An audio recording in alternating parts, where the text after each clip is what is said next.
this is an iHeart podcast. Guaranteed human. Brought to you by the reinvented 2012 Camry. It's ready. Are you? Welcome to Stuff You Should Know from HowStuffWorks.com.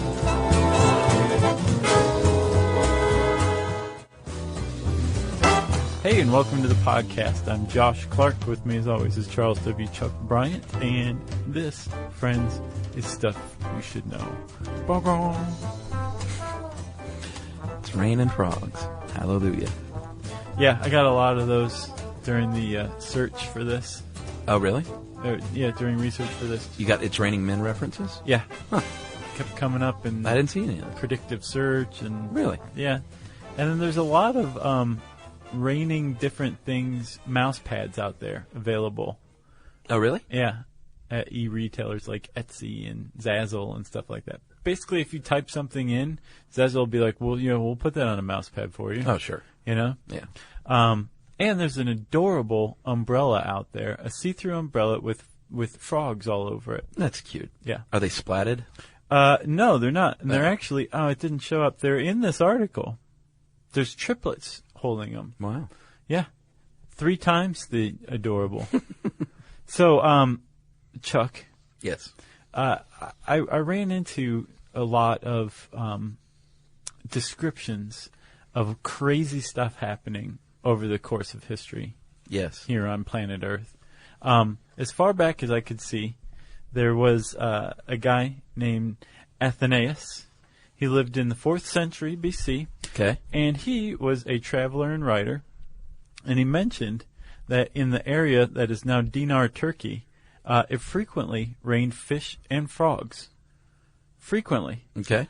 And not only did it frequently do it, once it rained frogs for 3 days there, he said. Wow. Yeah. And so much so that the villagers had to leave because they were just inundated with frogs. They poisoned the water. Whenever they tried to cook, there was like frogs, and there were frogs everywhere. And it was raining frogs. Sounds like the ramblings of a 4th century BC Greek madman, right? Sure. Okay, then we'll say that. But what about Bergen, Norway in 1578 and 1579 when it rained, supposedly, yellow mice and lemmings? It rained lemmings? Supposedly. Now, that's been widely discredited. Okay. But what about Memphis, Tennessee, January 1877? It rained live snakes, some as big as 18 inches long. And this one was reported in Scientific American. Yeah. Pliny the Elder. Yep. Which is the name of a beer as well, I found out. An IPA even. Nice. 1st century AD, reported rains of flesh, blood, and wool. Yeah, wool. 1873, Kansas City, Missouri, rain and frogs. Australia, rain and fish. Yeah. Acapulco, 1968, raining maggots. Ew. Yeah. Tadpoles, jellyfish in Tasmania. Jellyfish? Yeah. That's scary. Yeah, pretty scary. The one of squid, that's BS. It was some guy who found a single squid. Really? Yeah, so what we're talking about, all of these are documented cases of it raining crazy, crazy stuff. It's rained blood before, supposedly, when really it was an algae. But it did in India and Russia. Right. And the people in Russia found that they had the biggest crop yield ever thanks to the blood rain. Isn't that weird? Wow. Yeah. But all these are documented cases, and you can, for the most part, throw a lot of them right out the window. Like the lemmings one in Bergen, Norway, is just a lie. Other ones, there was a report of rain, I believe, in London, somewhere in Great Britain. So it's London or the rest of Great Britain, yeah, like that. Where some doctor came out into his garden, and there was a bunch of frogs there. And the day before it had been dry, and he had a high garden wall, so the only way they could have gotten there was rain. So it rained frogs in Great Britain that year. There's a lot of stories like that. Yeah. Where people are just stupid, yeah. Right? I did notice that a lot of the stories were people didn't actually witness it, but they just assumed. Like, there's tadpoles all over my car, so it must have rained them. Exactly. Which, that's not the most illogical conclusion. Even one of my personal heroes, Charles Fort, threw his goofy hat in the ring. Yeah. 40 in Times is the greatest magazine ever created. Charles Fort said that there was something called a super Sargasso Sea that was suspended above the Earth, and every once in a while it would dump some of its contents in the form of rain on the Earth, and that's how you got raining frogs. Yeah, that was from the Book of the Damned. Yeah. And by damned, he meant excluded, I found out. Yes. I didn't realize that. Yeah. I didn't either until today, too. Yeah. Boy, the snakes one. Whew. That was in Scientific American, man. Live snakes, 1.5 feet long, I raining. caught a snake the other day in my yard. From the sky? No. I was just doing the weeds, and and he was a copperhead. He was. Oh wow, those are deadly. But I picked him up like Steve Irwin, and Emily was very impressed. I'll bet. And I took him across the street and displaced him. Displaced him with extreme prejudice? No, I just I did the trick, and I snuck it behind him, and I grabbed him behind the head, right, and took him away. A poisonous snake. Popped his head clean off? No, he was fine. Field dressed him and ate him on the spot? He wasn't that big. Huh. But he's You're going to get some mail for letting a poisonous snake go in a neighborhood. It was already in the neighborhood. I just moved him to a empty open wooded land. But you didn't exercise extreme prejudice. What, am I supposed to kill him? That's what a lot of people are going to say. They're crazy. So anyway, there's a lot of crackpots and kooks and dummies out there who say that, rained. Oh. It's rained frogs. It's rained squid. That squid one just irks me. Yeah. It's rained a bunch of crazy stuff. People not named P.T. Anderson? Yes. Yeah. Which, by the way, I finally saw There Will Be Blood yesterday. Day before yesterday. You had never seen that? No. What'd you think? It was a lot. Okay. Josh's one-word review. A lot. 2 words. It could be 2. Yeah. It depends. The crazy thing is, if we're finally going to get to the point here, it actually has rained things like frogs before. That's right. This really has happened. Not just people saying, there's a bunch of frogs everywhere. They couldn't have possibly come from anywhere else but the sky. There have been people who've reported frogs, specifically, falling from the sky in the middle of a storm, and it's true. It happened as recently as 2005.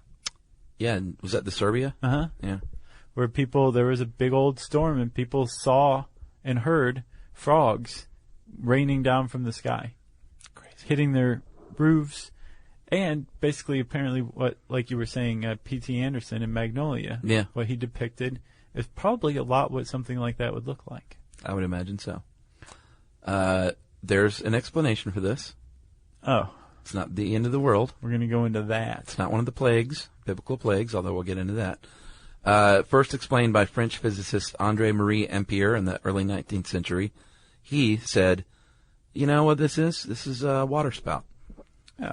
It's a tornado that forms and then goes over the water, becomes part of, partially water, and it picks up these little light things from as deep as, 3 feet? 3 feet. For a big one. Yeah. And picks these things up because they're obviously lighter than, it might not be picking up like a great white shark, but it'll pick up a little fish or a little frog or a tadpole. Mm-hmm. And then as it dies out, it spits them back out when it gets over land because it decreases in, pressure? Yes. For filler, since you just explained the whole podcast, let's talk about how a water spout forms. Okay. So you've got 2 kinds of water spouts. You've got tornadic, which is just like a tornado. Yeah. And it starts with a vertical clockwise turning column of air that eventually goes down, so it's cloud to surface. Yeah. Right? Those are really scary ones. Sure. And they're associated with storms. There's another kind called a fair weather water spout, which can whip up on a sunny day, and they go from surface to sky. But in both cases, a water spout is an example of warm air forming a low pressure area, which is formed by low rising air. And as it goes up, remember, cold air comes in to fill the void. That's right. And those 2 things interplaying, the low pressure warm air rising and the cold air dropping, high pressure dropping, form a vortex, which creates suction in the middle in the low pressure area, the difference in pressure, and that's how you can suck something up to 3 feet beneath the surface. Right. Or if you're a tornado, you might suck up a dog or a cow. cat or a cow. Yeah. Or a car. And we talked about this. We didn't do how tornadoes worked. We just did what's it like in the eye of a tornado, right? Which is pretty awesome. It was good. Yeah. So, Are we done? I don't think so. Sometimes it's just a few dozen frogs. Sometimes it's hundreds. Sometimes it's thousands. Right. Sometimes it's pieces of animal. Sometimes they're frozen solid. Yeah. In hail. Yeah. And all that is the water spout got high enough into the atmosphere that sure. it reached an area that was beneath zero. Sometimes it's not just animals. Sometimes it's tomatoes. Or coal. Or coal. There was a guy in Manassas, Virginia, who got a frozen 10,000 Deutschmark note. Really? Yeah. Wow. Yeah, frozen. Was this after they converted to the euro? I don't know. You can still trade those in, I bet. Oh, I'll bet. I'm sure. Or are they completely out of circulation, I wonder? I hope not for this guy's sake. Okay. So frozen is one way that they come down. Which would be kind of really interesting if a frozen frog landed on your car. Right. Shredded. Yeah. Like you were saying, because of the violent wind speeds, right? Yeah. One thing that always kind of sticks out to me, and I'm sure the answer is because it's just not the case, but why is it that it's always just one species? I knew you were going to say that. Well, then answer. Well, I don't have an answer because I wondered the same thing. There is a professor at Washington University that says, it just makes sense because they're similar size and weight. They might be all hanging out together at the one point where this thing goes down. Yeah. That still doesn't explain it to me, though. I mean, if a water spout goes down over water, it's going to be spitting out fish and frogs and whatever else. And it's almost always reported to be one thing. Yeah. It's like it's raining frogs or it's raining fish. And fish supposedly are the most common animal to be rained. Sure. Rains fish in Australia like every day. Yeah. It's like, they're like, yeah, of course. But yeah, why they're not mixed together or why they're not reported to be mixed together. Yeah. Is the weirdest thing. It is weird. There's another professor from Southern Illinois that theorizes that it's not just water spouts. He said it can be any kind of unusual updraft. Yeah. Anything like at a speed of 60 miles an hour plus can pick up light objects and deposit them elsewhere. So, not necessarily just a water spout. Although it has been observed by bona fide people. Okay. Like this one professor in Louisiana in 1947. He worked with the Department of Wildlife. And he was eating breakfast, and he saw like an average of one fish per square yard raining down. So that's a significant amount of fish, depending on the size of the fish. Like people say fish, are they talking about guppies? Are they talking about crap? Are they talking about? Did you say crap? Is it crappie? Crappie. Are they talking about swordfish? Those are really dangerous. Yeah, when they rain. Yeah. No, I mean I think they're light because that's the whole point. Even a updraft from a water spout of 200 miles an hour isn't going to be picking up great white sharks. Right. That's a movie for you. Raining sharks. Yeah. What about piranha? Piranha 2, they flew and made it onto land, right? Wasn't that Piranha 2? Oh, the original Piranha 2? Yeah. Yes. So. Not the new Piranha 3 Double D. Is that what it's called? Yeah. Jeez. I know. So I guess Occam's razor teaches us that in this case, the simplest explanation is that this is Satan's work. Okay. A water spout forming, supposedly, and just picking up things and then dropping them over the land? Right. Okay. Right?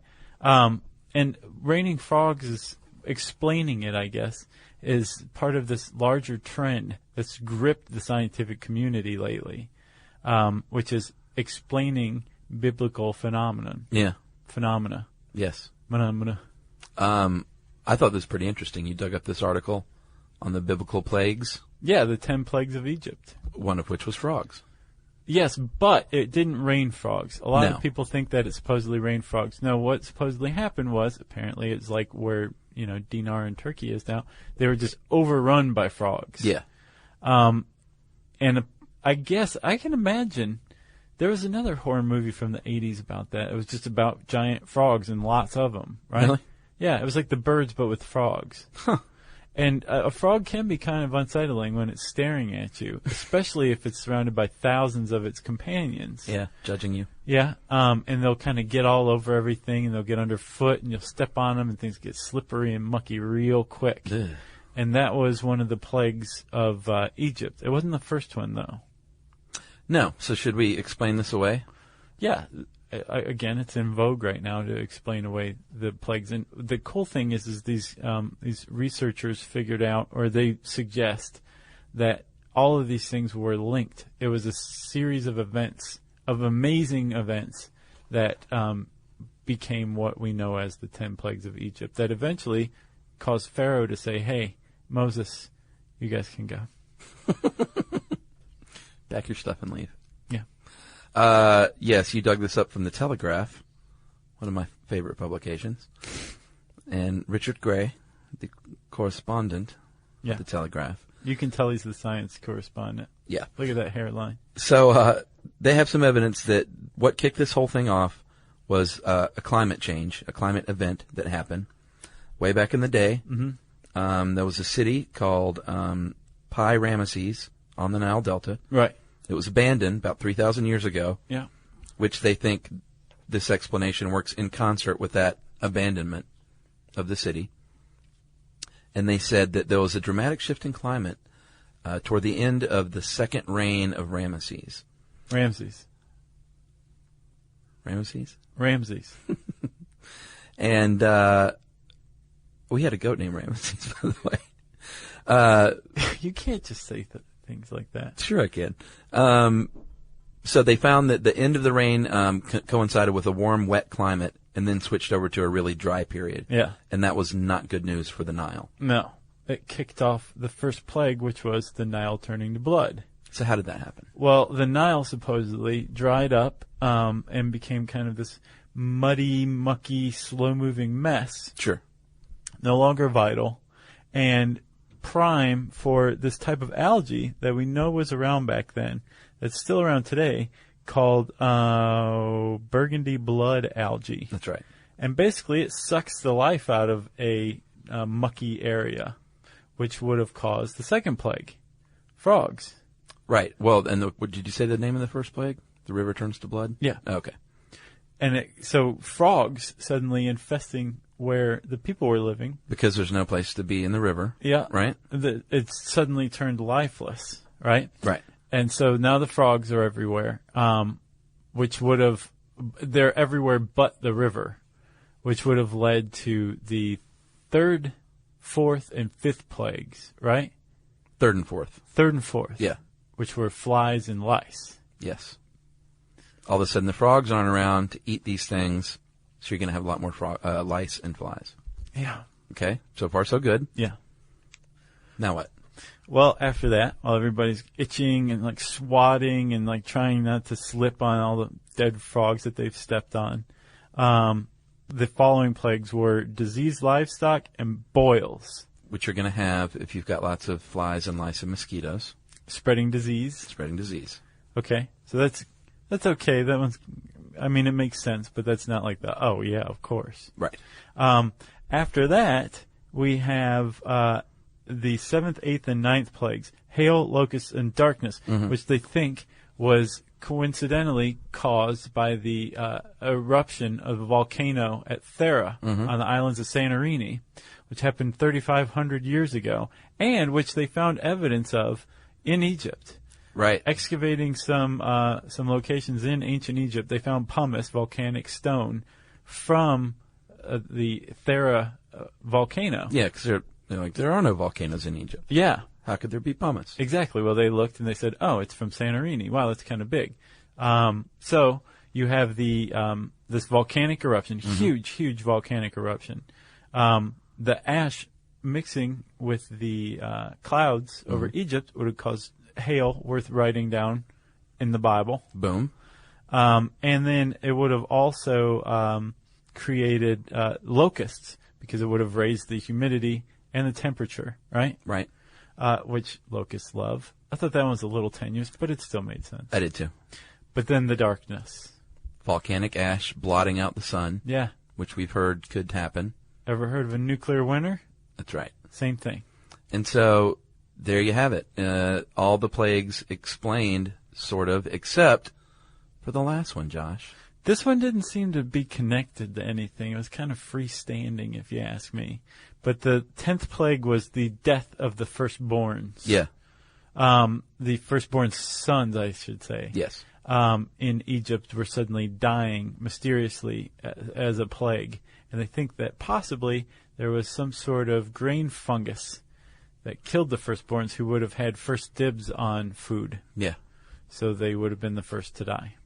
I thought that was a little hinky. A couple of these were a little hinky, but Little. I thought it was interesting to read for sure. But I mean, yeah, they weren't going to be like, hey, Right. we're going to get front page exposure in the Telegraph by saying we've explained 8 of the 10 plagues of Egypt. You have to go for 10. Yeah, sure. And you got to fudge, apparently, if you are a researcher looking to get media coverage. Oh, we don't know if they fudged.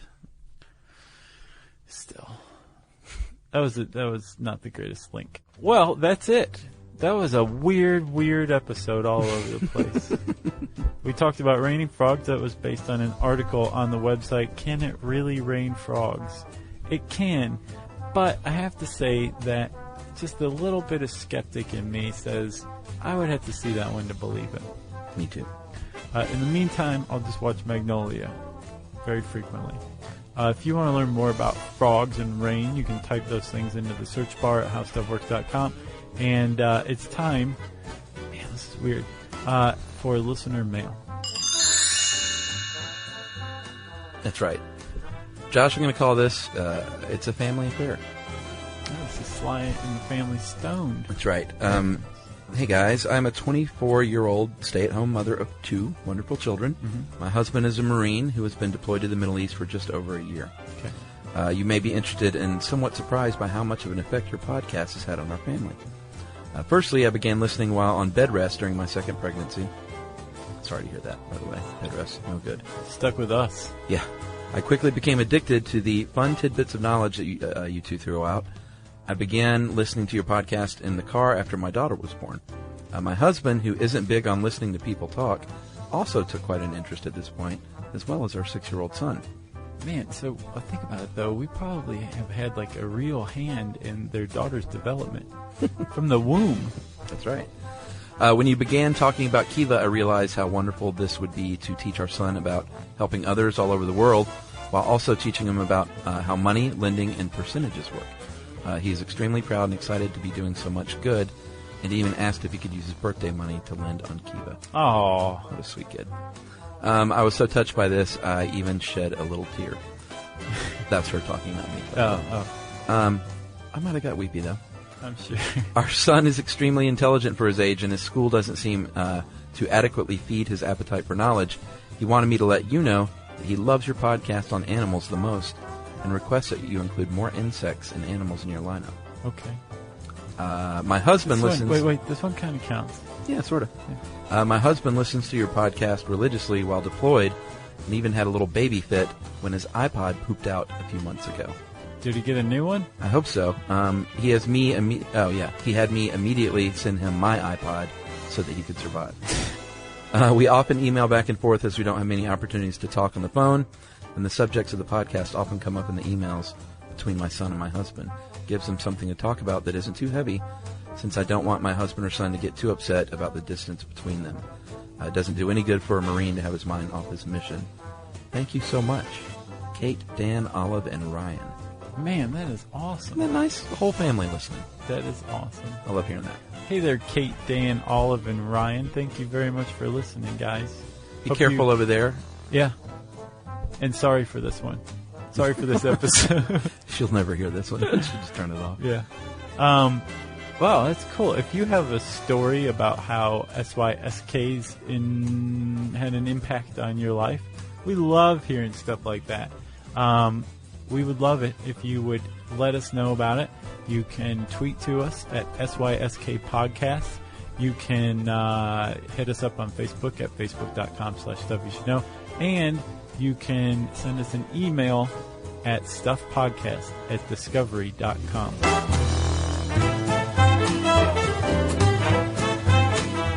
For more on this and thousands of other topics, visit howstuffworks.com.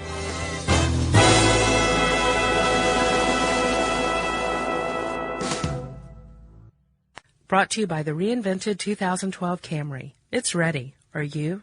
This is an iHeart podcast. Guaranteed human.